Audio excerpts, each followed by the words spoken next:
Prince Charles coming out with a strong statement about Christians under attack in the Middle East. It seems to me that we cannot ignore the fact that Christians in the Middle East are increasingly being deliberately targeted by fundamentalist Islamist militants. Christianity was literally born in the Middle East, and we must not forget our Middle Eastern brothers and sisters in Christ. Panel's back with me. How about that, Monica? I can't believe I'm saying this, but good for Prince Charles for using his very powerful platform and voice to address this very serious issue that's happening across the Middle East and in other pockets of the world as well. This is a story that's really struggled to gain traction and coverage. Why? Certain people have covered it, I think largely because it's Christians who are being persecuted, and Christians really don't have a strong voice in the media, especially in the Western world.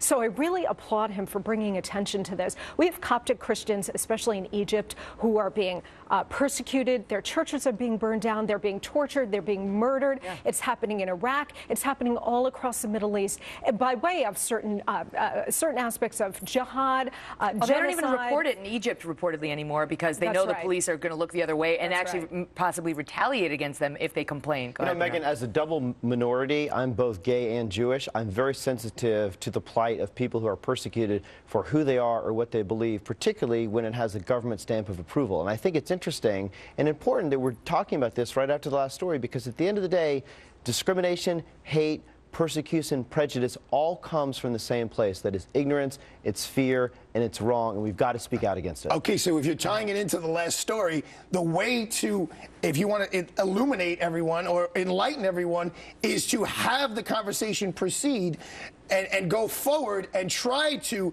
get some intelligence in there. Now, I don't know how you do that in the Middle East, but where, you know, the freedom of speech is certainly not the, they don't have the luxuries that we have to speak freely. Can we just round back, forgive me, the audience, but can we round back to the Duck Dynasty thing? Because I do want to ask you this. So as a gay man, Bernard, when you encounter somebody like Phil, who feels as he does, and let's presume he holds this belief genuinely, or honestly, right, because of his religion, how... And they don't believe in, you know, homosexual relationships. They don't believe in gay sexual relationships. How can he talk about that or express himself, you know, in a way that is not offensive for you? I think that he can't hide behind the veil of Christianity or any religion and use that as a weapon to indict people, to condemn people. Is it the language or is it the message? I think it's first the belief, and I think it's the language. I think it's the message. I think it's the vehicle. I think so it's then are all fundamentalist Christians bigots? No, I think it's a matter of first understanding what the true meaning of spirituality is, or Christianity is, or Judaism is, or Islam is, and that is love thy neighbor as thyself. And as Pope Francis recently said about gay people, who am I to judge? Clearly, the Duck Dynasty guy, Robertson, was judging. There's just no place for that in religion, I think. But he's not the Pope. Yeah. You know, he's not the Thank God. Good point. That's it. We got to leave it at that. Great to see you. Thanks.